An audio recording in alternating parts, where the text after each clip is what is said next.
So you did your research. You found an amazing tattoo shop that had great quality artists and they post some phenomenal work. But then you go get tattooed and somehow you end up with something like this? What? And it's got line errors everywhere. Your skin is just all chewed up. The shading is all dodgy and scratchy. How does this happen? Well, stick around. I'm going to break it down. Hello, welcome to the show. This is TheHackHunters, where we review some of the best and worst tattoo artists in your cities. And in this episode, we're out in Berlin hunting, and we found mostly just high-quality, talented artists. A lot of great tattooers to choose from out there, but we came across one that was kind of out of place. So stick around for the artwork of Andre Fischer. You can find him working at Camo's Art, Tattoo and Piercing right there in Berlin. And to be honest, they look like they had some really great artwork. Really impressive stuff throughout, especially the owner. Man, he did some really nice, clean, realistic looking work, black and gray work especially. I was just really impressed with it.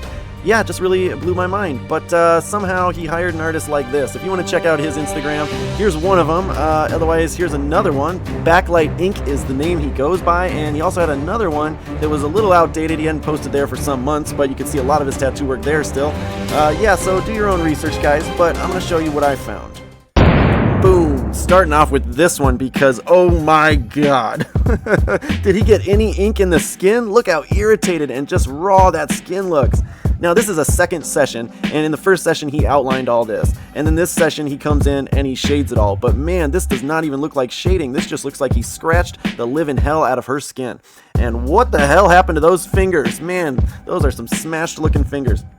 Now, I have told you guys in the past, when you are looking for a tattoo artist, you gotta find consistency. Do all the lines connect? Are they all the same weight, thickness, and consistency? And you can see here, really thick lines in some places, thin lines in other places, and then back to thick in places where he did not intend to do that.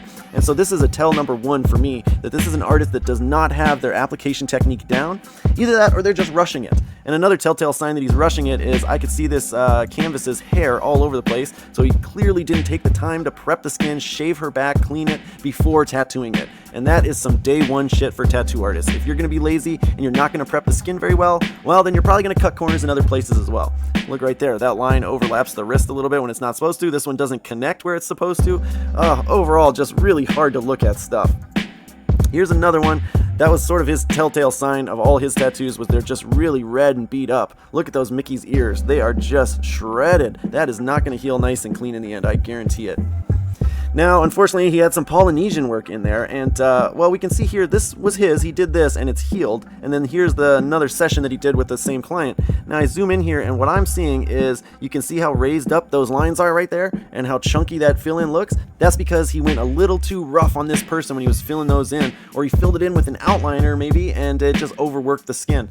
And then these lines here, look how wiggly those lines are. Very inconsistent. The shading in each one of these shapes is totally different, and if you're looking for Polynesian work, consistency is very important. You need to find an artist that has very consistent work throughout, and an artist like this who can't control their depth or their line weight even is definitely not one you'd want to go to for that kind of stuff. Now, also, how red and irritated this one is again. So many throughout his portfolio I saw were just really irritated and beat up. And yeah, tattoos are supposed to get irritated when they're, first done like this, but this is over the top. This is a little too much, and I just saw it everywhere in his portfolio. Just really beat up, scratchy, irritated shading everywhere.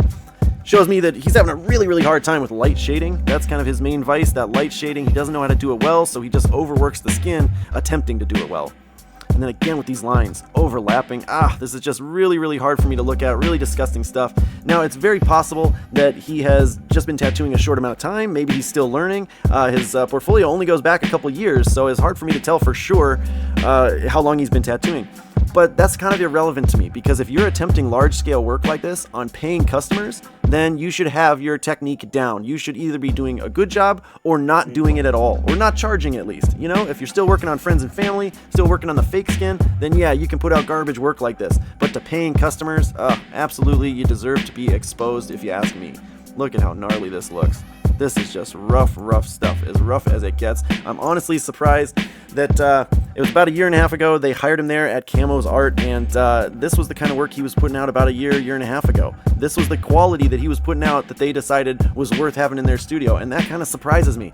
Again, not shaved, not prepped skin, and just really, really rough line work, rough shading all around. The design is gnarly. There's not much I can give him props for. Here's another one from that same time period, and oh my god.